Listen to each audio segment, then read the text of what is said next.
Bismillahirrahmanirrahim. Assalamualaikum warahmatullahi wabarakatuh. Waalaikumsalam warahmatullahi wabarakatuh.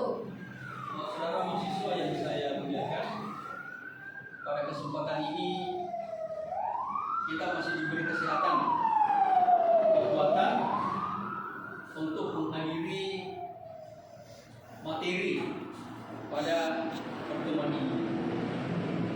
Saya tanya kepada saudara, apa sudah siap menerima materi pada kesempatan ini? Siap. Alhamdulillah. Saudara tulus? Tulus. Saudara ikhlas? Ikhlas. Untuk afdalnya pertemuan kita pada kesempatan ini, kita mulai dengan bersama-sama membaca doa. Doa dipimpin oleh diantara saudara. Siapa lagi yang memimpin doa pada kesempatan ini? Silakan. Baiklah teman-teman sekalian, sebelum kita memulai pelajaran pada siang hari ini, seperti yang telah dikatakan oleh Ustaz, lebih afdal supaya pelajaran kita lebih afdal, mari kita bersama-sama berdoa. Doa dimulai. Bismillahirrahmanirrahim. Rabbi zidni ilman warzuqni fahman. Wa sallallahu ala sayyidina Muhammadin wa ala alihi wa sahbihi ajmain. Amin. Terima kasih. Kemudian pokok pembahasan pada pertemuan ini adalah kepemimpinan. Kepemimpinan, saudara. Sebelum kita mengkaji terkait kepemimpinan, saya mau lagi bertanya kepada saudara dulu.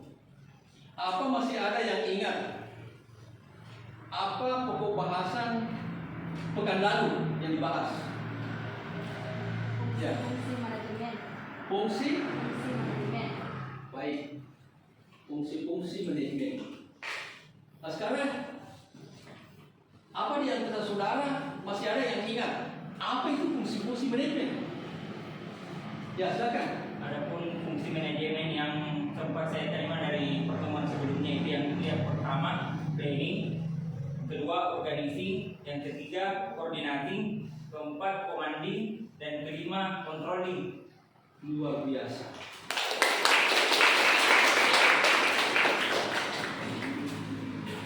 Saudara, kita ke materi, yaitu kepemimpinan. Yang perlu dipahami sekarang, kepemimpinan itu, pemimpin ideal, tidak ada orang yang tidak menginginkan yang namanya pemimpin ideal, termasuk saudara semua. Kalau saudara ditanya, maukah menjadi pemimpin sukses, otomatis mengatakan iya. Itulah yang kita mau kaji. Karena semua menginginkan itu, mengidolakan menjadi pemimpin yang sukses berhasil. Kemudian pembahasan pada kesempatan ini yang kita inginkan semua adalah saudara semua memahami seperti apa itu pemimpin yang sukses. Itu kita mau kaji. Apa persyaratannya? Apa ciri-cirinya? Supaya saudara bisa pahami, yang insya Allah ke depan saudara bisa menjadi orang yang sukses di dalam memimpin apa saja. Nah, saudara, sekarang kepemimpinan. Itu kepemimpinan. Pemimpin berasal dari pemimpin, saudara bisa lihat. Kepemimpinan itu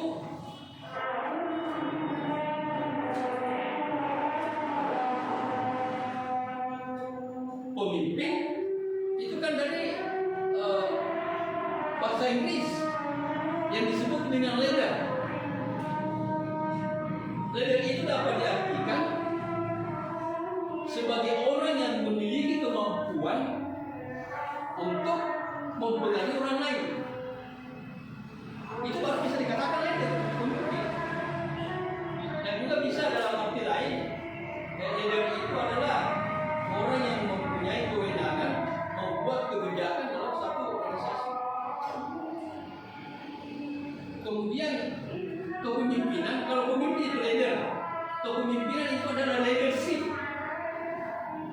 Leadership artinya itu seni keterampilan untuk menggerakkan tenaga orang lain untuk mencapai tujuan yang diinginkan. Jadi setelah kita paham itu kepemimpinan yang menjadi perhatian kita sekarang, bagaimana, seperti apa orang bisa menjadi pemimpin? Apa syaratnya? Saudara bisa lihat. Jadi saudara, menjadi pemimpin yang sukses, pemimpin ideal, itu syaratnya harus memiliki pengalaman lebih banyak. Saudara tidak bisa jadi pemimpin kalau pengalamannya tidak ada. Betul? Cuma yang kedua, menjadi pemimpin ideal itu adalah memiliki pengetahuan yang luas. Itu kita rasakan itu. Menjadi seorang pemimpin kalau tidak memiliki pengetahuan luas, bagaimana caranya? Jadi harus memiliki pengetahuan luas. Kemudian memiliki moralitas yang tinggi. Harus punya moralitas yang tinggi. Kemudian yang keempat adalah kewibawaan yang membanggakan. Kalau tidak ada wibawa, sulit jadi pemimpin. Kenapa kita bangga sebagai warga DKI? Karena pimpinan kita punya kewibawaan. Saudara mahasiswa jadi bangga kalau dosennya bisa dibanggakan. Itulah pemimpin. Kalau kita kembalikan diri kita, coba misalnya sekarang apa yang bisa dibanggakan kepada diri saudara? Kalau belum ada, ya sekarang kita masih mencari. Makanya itu ya harus belajar. Setelah ada ini, wawasan luas, pengalaman ada, wibawa ada, itu tercipta nanti, terbaca dalam ciri-cirinya. Jadi orang pintar itu bisa dibaca. Oh, ini pintar. Ada ciri-cirinya, ada sifatnya. Kalau kita mau melihat bagaimana sifat ciri-ciri pemimpin yang ideal, saudara bisa lihat. Ada 3. Jadi terbaca itu saudara. Terbaca. Kalau orang memiliki pengetahuan luas, pengalaman banyak, itu gagasannya mesti ada, mesti bagus. Cita-citanya sangat tinggi. Kenapa? Karena dia punya ilmu banyak, dia punya pengalaman. Orang tidak bisa membuat gagasan kalau ilmunya kurang, Pak. Yakin itu. Bagaimana membuat cita-cita yang tinggi kalau pengalamannya kurang? Terbaca juga orang yang punya ilmu bagus itu wawasan, terampil dalam mengendalikan organisasi. Terbaca ada keterampilannya.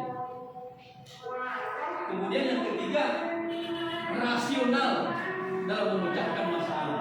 Itu orang punya ilmu itu, orang punya pengalaman. Kalau ilmunya kurang, pengalamannya kurang, bagaimana mau jadi rasional? Nah, kemudian coba sudah ada sifat, sudah ada ciri pemimpin ideal. Itu tidak sempurna sampai di situ, masih ada.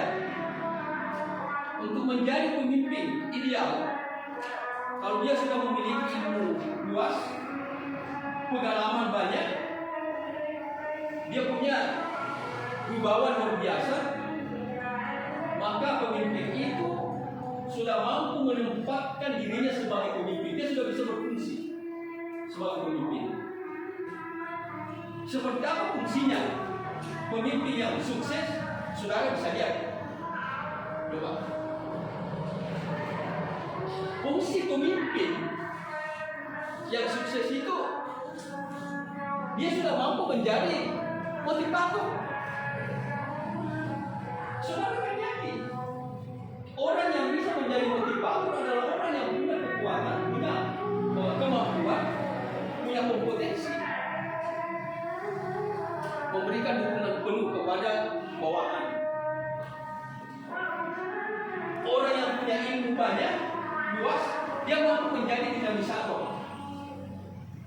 Artinya mengendalikan situasi, mengendalikan kondisi untuk memimpin organisasi ke depan lebih bagus. Itu dinamisator. Siapa yang bisa jadi dinamisator?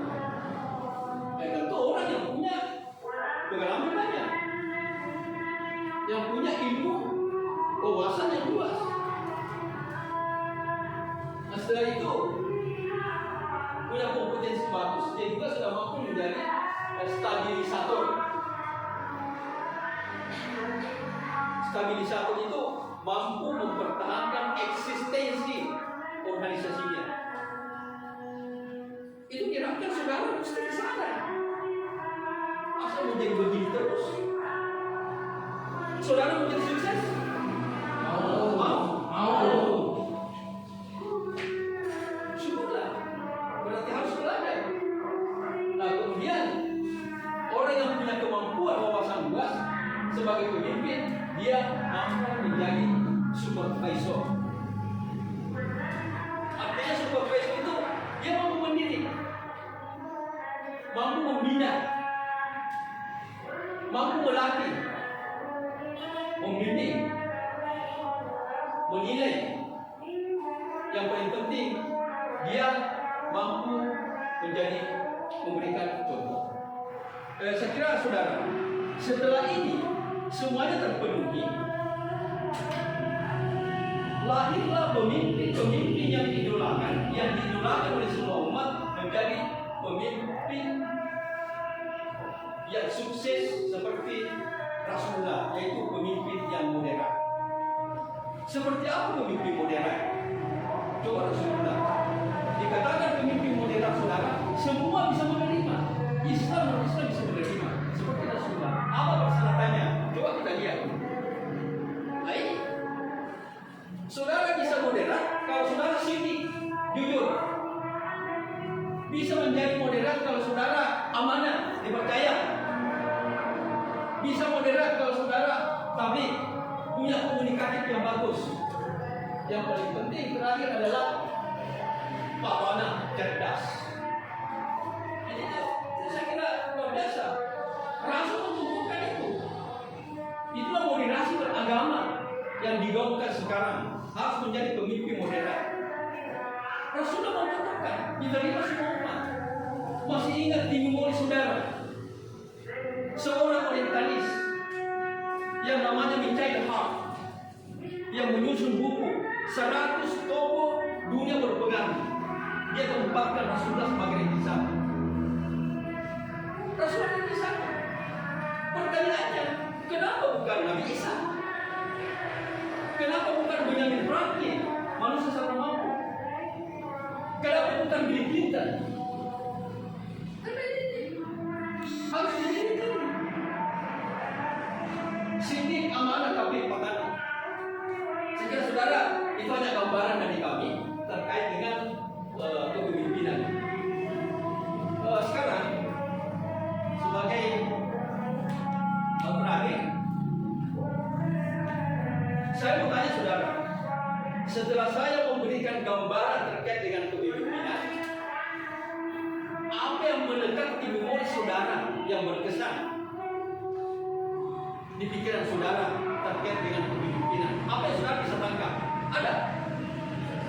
Ya, coba silakan, semua dengar. Sebagaimana yang dijelaskan oleh Pak tadi, jadi yang dapat saya tangkap, yakni mengenai pemimpin ideal adalah pemimpin yang mampu menjadi motivator, kemudian pemimpin yang menjadi dinamisator, kemudian pemimpin yang menjadi stabilisator, dan pemimpin yang mampu menjadi supervisor. Super. tepuk tangan.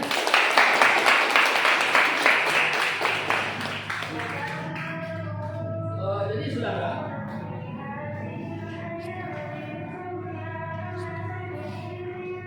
setelah mendapat gambaran seperti itu, saya bersyukur masih ada beban saudara. Masih ada beban saudara. Saya minta saudara merumuskan satu bahasa apa itu pemimpin ideal yang demokrat.